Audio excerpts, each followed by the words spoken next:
আসসালামু আলাইকুম। চলে আসলাম নতুন একটা টপিকস নিয়ে। আজকে আজকে আমরা ফ্যারাডের দ্বিতীয় সূত্র আলোচনা করব।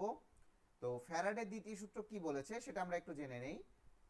যে ফ্যারাডের দ্বিতীয় সূত্র বলেছে যে যদি বিভিন্ন তড়িৎ বিশ্লেষের মধ্য দিয়ে, আবারও শোনেন, বিভিন্ন তড়িৎ বিশ্লেষ্য, এখানে কিন্তু একটা তড়িৎ বিশ্লেষ্য হবে না। আবারও বলে রাখি, এটা একটা তড়িৎ বিশ্লেষ্য হবে না, এটা একের অধিক হবে। আবারও বলি, হয় দুইটা হতে পারে অথবা তিনটা হতে পারে, যে কোনোটাই হতে পারে।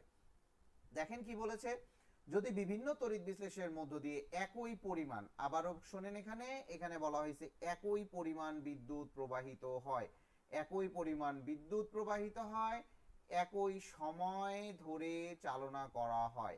আবারও শোনেন, একই সময় ধরে চালনা করা হয়, তাহলে আলটিমেটলি এই জায়গায় কি কি কনস্ট্যান্ট?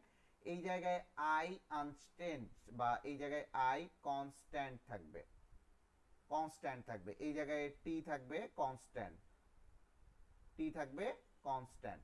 এখন দেখেন তারপরে কি বলছে, তাহলে তড়িৎ দ্বারে সঞ্চিত পদার্থের পরিমাণ, এই পরিমাণ যে পদার্থটা, এটাকে যদি আমি ডাব্লু ধরি, তড়িৎ দ্বারে সঞ্চিত পদার্থের পরিমাণ, অথবা, আবারও বলি, অথবা দ্রবীভূত পদার্থের পরিমাণ, দুইটাই হতে পারে। এখানে সঞ্চিত লিখছি, দ্রবীভূতও হতে পারে।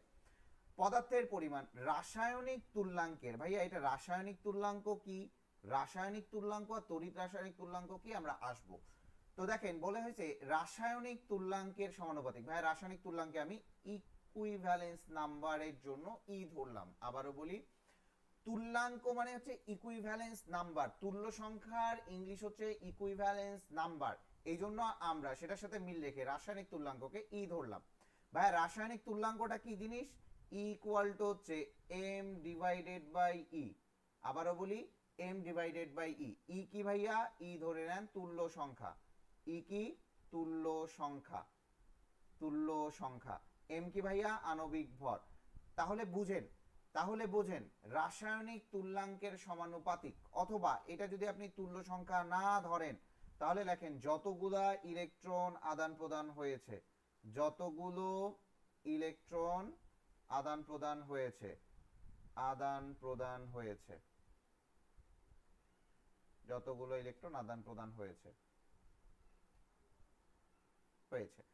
এখন দেখেন, ভালো মতো বুঝবেন, ভালো মতো শুনবেন, তাহলেই আপনাদের এই কনসেপ্টটা ক্লিয়ার হবে। এখানে বলা হয়েছে রাসায়নিক তুল্যাঙ্কের সমানুপাতিক, তাহলে আলটিমেটলি আমার সূত্রটা দাঁড়াচ্ছে W is proportional to E, W is proportional to E. দেখেন এই জায়গায় আমার তিনটা সলিউশন আছে, এই জায়গায় আমার তিনটা সলিউশন আছে, তিনটা সলিউশন। এটাকে যদি আমি ডাব্লিউ ওয়ান ধরি, এটার ভর, এটাকে যদি আমি সঞ্চিত পদার্থের পরিমাণ, মানে সঞ্চিত পদার্থের যে ভরটা আছে সেটাকে ডাব্লিউ ওয়ান ধরলাম, সঞ্চিত পদার্থ ভর এটাকে ডাব্লিউ টু ধরলাম, এটাকে ডাব্লিউ থ্রি ধরলাম। এইটার যে রাসায়নিক তুল্যাঙ্ক সেটাকে আমি ই ওয়ান ধরলাম, এটাকে আমি ই টু ধরলাম, এটাকে আমি ই থ্রি ধরলাম। তাহলে আলটিমেটলি এটা কি দাঁড়াচ্ছে, যদি সমানুপাতিক চিহ্ন ধরেন, W by E equal to constant. W by equal to কি দাঁড়াচ্ছে ভাইয়া? কনস্ট্যান্ট। তাহলে যখন তিনটার ক্ষেত্রে হয়, আবারও বলি, যখন তিনটার ক্ষেত্রে হবে, দেখেন এটা একটা, এটা একটা, এটা একটা, তাহলে তাহলে কি হবে, এটা এইটার তিনটার ক্ষেত্রে যখন দাঁড়াবে, তখন এই সূত্রটা দাঁড়ায় W one divided by E one equal to W two divided by E two equal to W three divided by E three.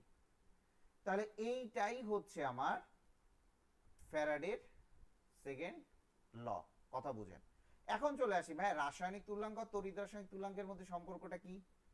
রাসায়নিক তুল্যাঙ্ক আর তড়িৎ রাসায়নিক তুল্যাঙ্কের মধ্যে সম্পর্কটা কি ভাইয়া? একটু কথাটা বুঝেন। আমরা কি পড়েছিলাম?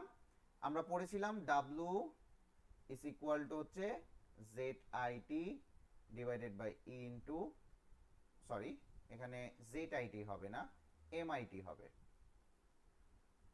এম আই টি হবে, sorry, M I T divided by E into 96,500 coulomb. তাহলে জেড ইকুয়াল টু আমার কি আসতেছে, তাহলে একটু বোঝার চেষ্টা করেন। জেড ইকুয়াল টু আমার আসতেছে হচ্ছে, জেড ইকুয়াল টু আসতেছে হচ্ছে M divided by E into 96,500, M divided by E into 96,500। ভাইয়া আপনি অলরেডি জানেন এম বাই ই, একটু আগেই বললাম M by E equal to আমরা ক্যাপিটাল ই লিখছিলাম, আবারও বুঝেন M by E equal to capital E, যেটাকে আমরা রাসায়নিক তুল্যাঙ্ক বলেছিলাম, আর এটা হচ্ছে আমার তড়িৎ রাসায়নিক তুল্যাঙ্ক। এখন আসেন তাহলে এই জায়গাটাতে আমার কি দাঁড়াচ্ছে, তাহলে Z is equal to E divided by 96500। তাহলে আমার আলটিমেটলি সম্পর্কটা কি দাঁড়াচ্ছে ভাইয়া, E is equal to Z into 96500। এইটা হচ্ছে আমার জেড এবং ই।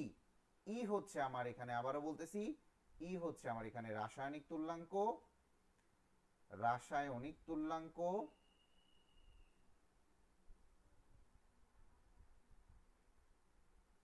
আর জেড হচ্ছে আমার এখানে তড়িৎ রাসায়নিক তুল্যাঙ্ক, তড়িৎ রাসায়নিক তুল্যাঙ্ক।